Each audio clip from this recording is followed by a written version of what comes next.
While therapy and life coaching have become increasingly popular, sometimes you just want your mom.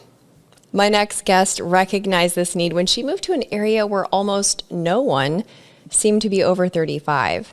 Realizing that she was the oldest person in cafes and restaurants, she knew that there was a need for young people to have someone to talk to who's mom-like, but not their mom. She decided to combine her experience as a drug and alcohol abuse counselor, a businesswoman, a Broadway director and producer, and create Need a Mom, an hourly rent-a-mom service filling a need for clients in their teens to 40s. Today, she's going to talk about the importance of mentorship and give us a peek inside what it's like to be a mother of two and a mother figure to many. Stage mom to surrogate mom, millennial mentor, shy extrovert, Nina Keneally. Thanks for being here. Hi, Meredith. It's great to be here with your listeners. I have to say, you are like my favorite type of person because I get so excited and so intrigued by people who have many, many different aspects of their life, like you do, like all of the theater stuff and being a drug and alcohol abuse counselor. And not only that, but then they basically invent a job. Like you take everything that you're good at and you roll it up into one, and there's no one position out there for it. So you make the position. Like you are my favorite type of people, basically. That's great. Thank you. I mean, yeah, it was the kind of situation where I'm a person who's always looking for something new, something that interests me, something that I can dive right into. And it was an experience, as you said, that I just thought I have these different skill sets. How can I put them all together and use them for some good purpose? And you've been momming professionally since 2015. So could you explain what that kind of client interaction looks like? Is it hourly? Is it virtual? Is it in person? What does that look like? It looks like all of that. When I was living in Brooklyn, and I'm not living in Brooklyn now, I'm in Western Massachusetts. It started out with the idea that it would be primarily in person. I did. I met clients in coffee shops, for walks in the park, at the movies, that sort of thing. And even actually, if I got to know them, even at my home, I would not meet anyone when I first met them at my home. I wasn't comfortable with that. But when we moved to the Berkshires, and also, of course, throughout the pandemic, there was a certain need that couldn't be met in person. So it became primarily virtual these days. And it's interesting, too, because that has made me accessible to people, certainly throughout the country, but even throughout the world. So like the people overseas would reach out to you, and what are they asking of you when they, I'm assuming, email you? Yeah, well, they email me and just say, they usually say I was thinking I really needed a mom, and I went to Google and I put in I need a mom, and you came up, and I just need a mom. I just need a mom to talk to. They either have lost their mother, have a bad relationship with their mother, or sometimes have issues that they don't feel their own mother would be the best person to talk about with them. So it basically has become that. When I first started the business, I also thought people might be interested in services like, some of this I did. I hope people write letters to their landlords, or I help them find new insurance or new doctors or things like that too. But by and large, people who come to me are really just wanting that kind of listening ear, and it doesn't necessarily have the idea of there's something wrong with them, so they need to go to therapy. Even though I don't feel that way about therapy. I think therapy is a wonderful thing, and people should use therapy whenever they might need it. But some people are a little hesitant to give therapy a try. So I think I'm like a gateway drug to therapy. I love it. Never would I thought describing oneself as a gateway drug as a super positive thing that we should all endorse and talk about. That's really interesting that your clients have geared towards the stuff that you can't Google. I guess it makes sense. But last year I interviewed Rob Kenny of The Dad, How Do I? Are you familiar with him? I am. And a lot of his stuff was like the practical stuff, like stuff you could probably Google, but it was kind of nice because you had this like fatherly figure who would tell you, and he would end every video with, you can do it and I'm proud of you. And, you'd be sitting in front of the video with tears in your eyes going, why am I feeling feelings right now? Yeah. But it's interesting that most of your clients have geared away from the how do I write a letter to my landlord, for example, more to stuff that is less Googleable. I'm really making up words now, but I think you understand what I'm saying. I know. I got it. I got it. Yeah. Yeah, and I admire what he's doing a lot. I think those are really practical skills, and I'm glad that people are using his services and his YouTube channel and all that to get those. I mean, I've offered people want to learn how to make a roast chicken. I'll take you shopping. We'll pick out the chicken. We'll pick out the herbs. We'll go back to your place. We'll do it together because I don't have anybody can you can buy a roast chicken at Boston Market or whatever, but not everybody can make a chicken, although it's pretty darn easy and I think economical for people too. But people have just not taken me up on that stuff too much. It's interesting. When I started the business and got a lot of attention, I was asked to go on some talk shows and things, and they asked me to do things. Come on our talk show and make the perfect cup of cocoa or darn a sock.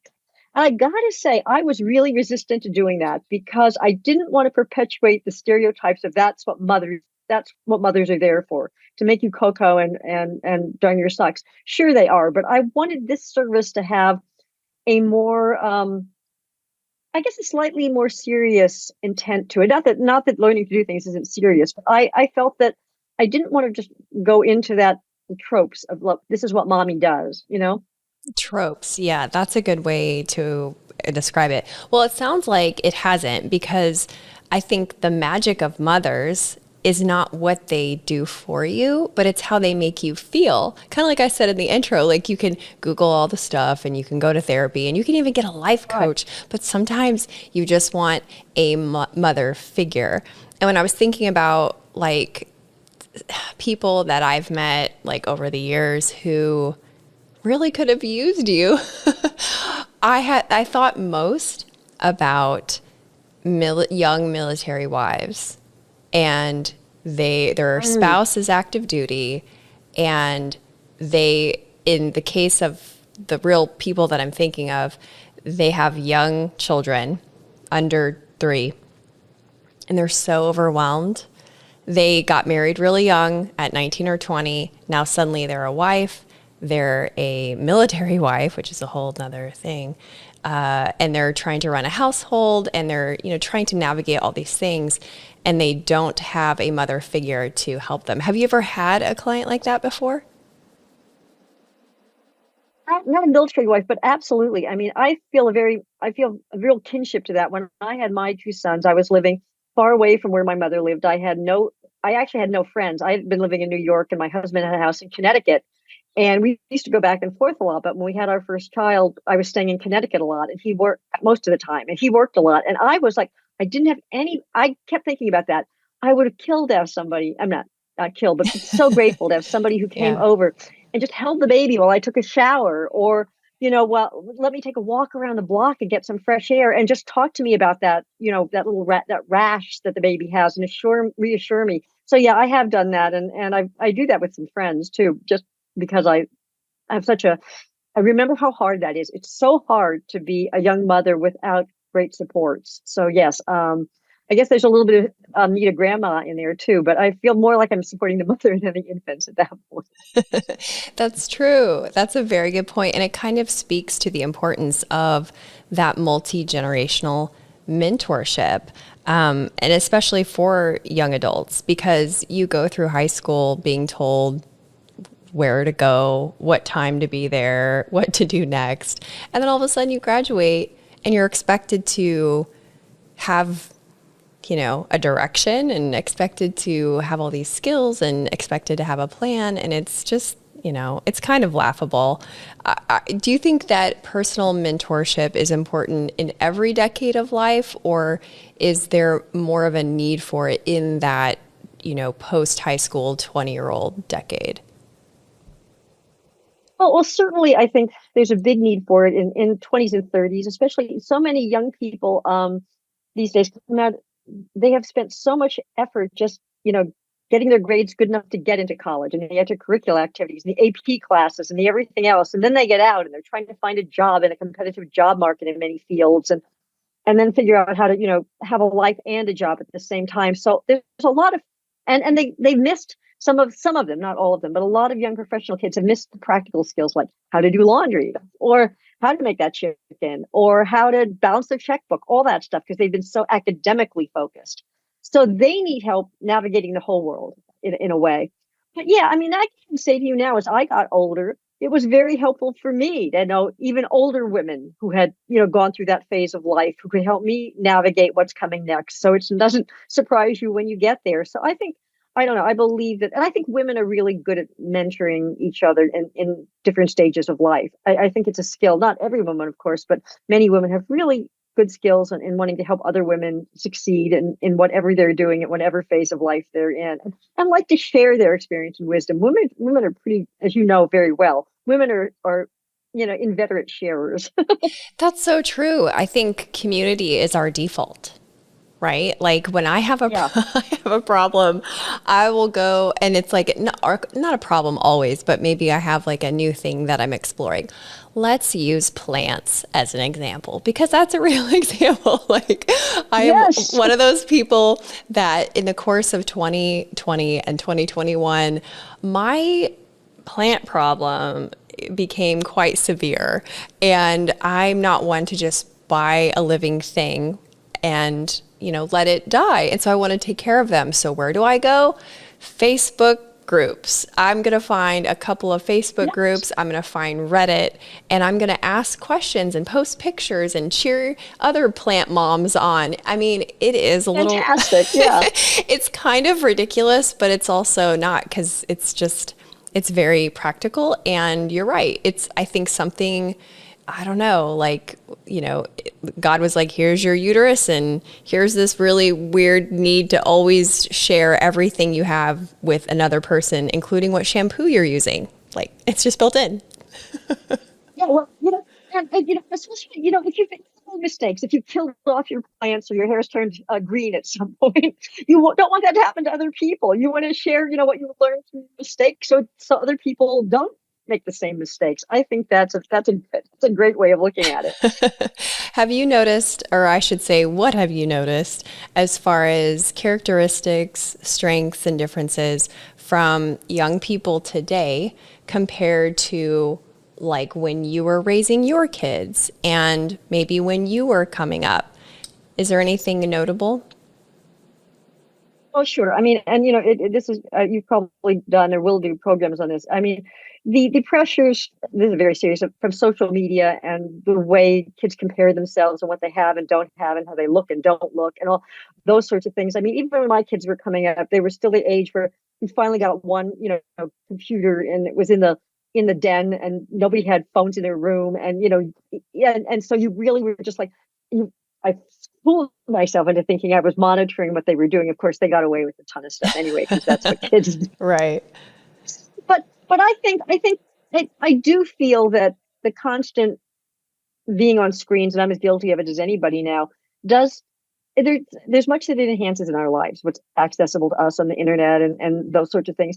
But I think it has kept people to themselves more. They stay home more. They're not going out and getting many experiences. And for younger people, I mean, I was insecure enough as a teenage girl. I can't imagine being a teenage girl now with what you're bombarded with and what what you're expected of it. And I think it's a very, very challenging time. And I think that kind of spills over into when you get out of school and you get into the workforce, and you're so used to these comparisons and checking somebody getting a promotion that they posted about on Instagram or wherever, and you're thinking, Jesus, I haven't had a promotion. And I mean, it I think it kind of drives wedges into us as opposed to bringing us together in some ways. Oh, that's so true. That's so true. Yeah. Yeah. It's very, it can be very problematic. Yeah. And I also think about, do you ever do this when when you're going through life and you think about, what you're doing in the present? Hopefully that's usually helpful, but you're also thinking about yourself from the past. And now that I'm, 40, I'm also thinking about my mother when she was 40, because I remember that because she was a Sure. young mom. So, because I was in high school. So, or wait, was I in college? No, I was in college. Oh God, I was in college. Oh, it's so weird. I can't imagine having a college student right now. But that's what I'm talking about. That flip flop. Yeah. You know, it's almost like a screen change in your brain. God, I hope that this resonates with you because it makes me sound kookadoo. But what I'm trying to get at is I find myself, you know, in different decades of my life, comparing my memories of like my mom at that time and how she acted and like even like little things like mannerisms and stuff. And I'm wondering if when you're with your clients, do you ever think about like your mom and that relationship or the advice that she gave you? Are your thoughts as weird as Oh, mine? sure. I don't think those are weird at all, Meredith. I think Okay, good. we all have thoughts, if not exactly the same, similar. Yeah, I mean, of course I do. I also think from my mom, I'm very cognizant with my clients of the great stuff I got from my mom, which was a sense of humor, and engagement with other people. Lots of she was a great cook, lots of things like that. My mother was also the very fearful about a lot of things and very held my brother and me really closely, especially after my father died. And I very consciously with my son made made the decision to do the opposite, to not do that sort of thing. And part of what drove me as a mother to have a rich life and a full life was I didn't want to what happened to me. When my brother and I left, my mother didn't know what to do with herself. My father was dead then, and she just didn't know how to have a life. And I wanted to know that if when my kids inevitably left the nest, that I was still going to have a rich, full, interesting life.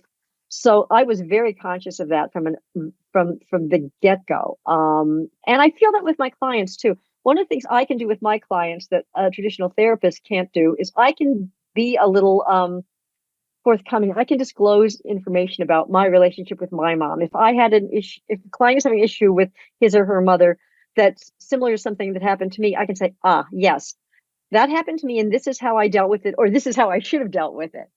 I can tell them they're not alone in what's happening to them. That I really feel it because something like that happened to me.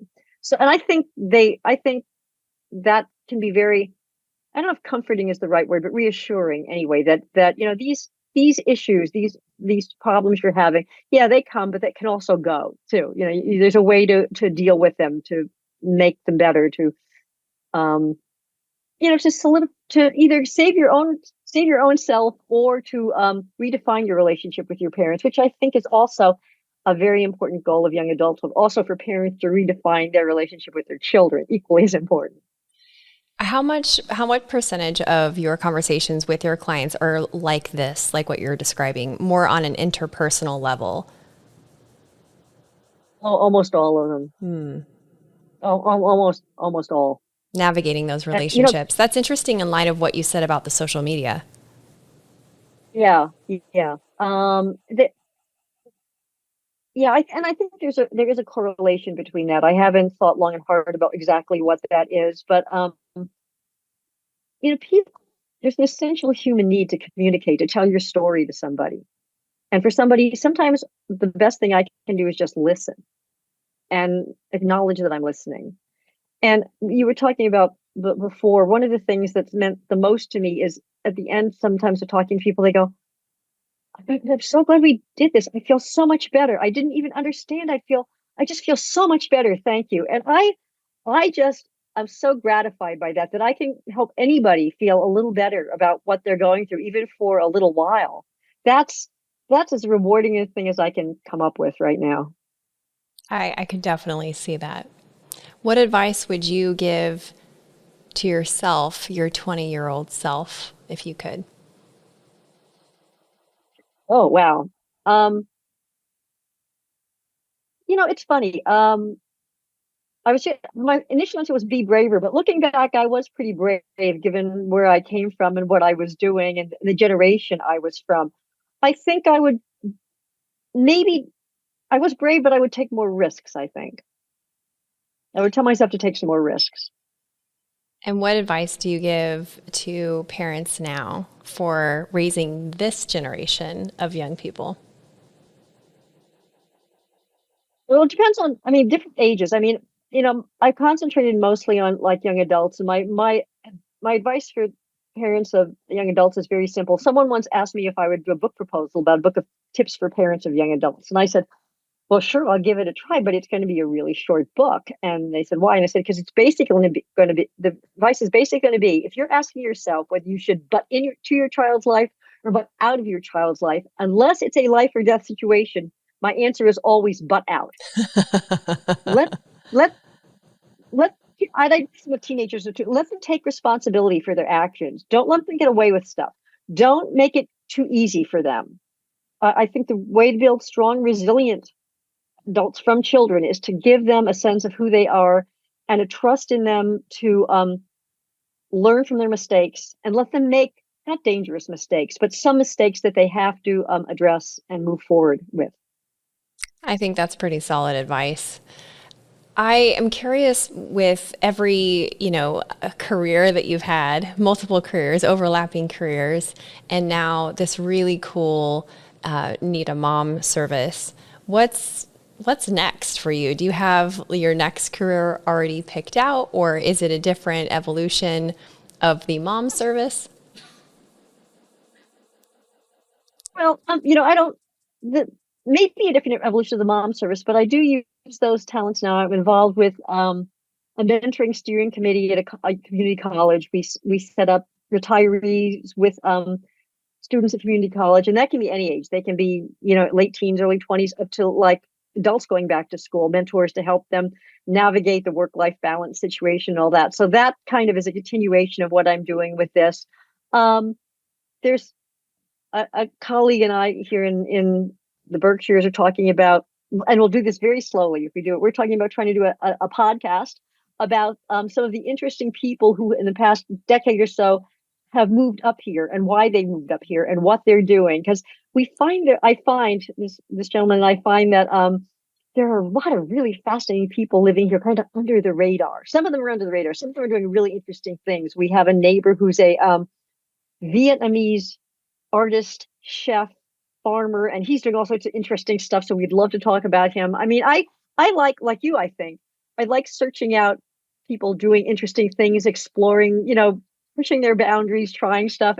I mean, as I'm sure you would say more than I, that's just a joyous thing to do. Oh, it really is. Yeah, yeah, I'm 100% with you on that. I think that I often say that there's such treasure in the nuance of people and their lives. And in order to unlock that treasure, you just have to know the right question to ask.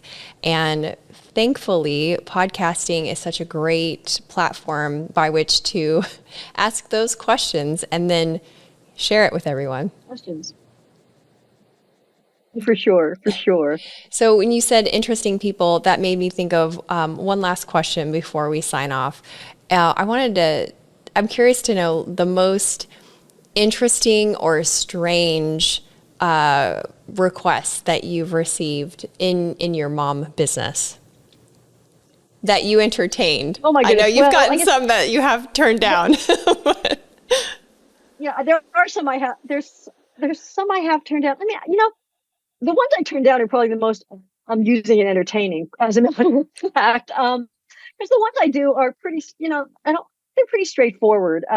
But there are things that I didn't mention to you that I've turned down. Like, I think it's very funny. I often get contacted by young men who want me to pretend to be their mother and talk to their girlfriend. Yeah, you turn that For some down. reason, You they don't do want that. their mother. Yeah. I turn that down. I tell them, this is a really bad way to start a relationship because if you think there might be a future with this young woman, someday she's going to actually meet your real mom, and it's not going to be me. And as Ricky Card used to say, Lucy, you'll have a lot of splaining to do. Right. So instead, you gave them this mom advice that they didn't ask for, and they're like, "Wait a minute, no, I just wanted you to pretend." Do any clients stand out as really memorable? Like, really, oh, that was so heart touch. Like, when you have that interaction, I'm sure you have this in any career, but I could totally see it in yours, especially where something happens, an interaction, a moment, and you go, that's why I do this. Oh yeah, well, I don't want to disclose too much about this, but something like that happened last week with a young client I have who called me from. Let me just say she was in the hospital in the ER at like 7:30 at night, and something terrible had happened. And she just needed me to be there and talk to her. And I'm, of course, when that happens, I got to say, I have a minimal charge for my services, but I don't charge anybody for that if they've been my client. If they're just going through a really rough emergency patch like that, that's I'm not going to say, and yes, now you owe me $40. I'm not going to do that. Right. Yeah, that's But awkward. yeah, I do become very with the clients that I've had continuing relationships, and there are some of those.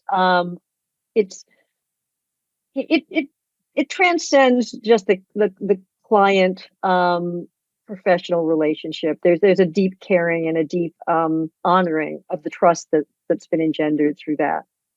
I could totally see that. Can you tell people where they can engage in the service, where they can maybe, orbit what you're doing?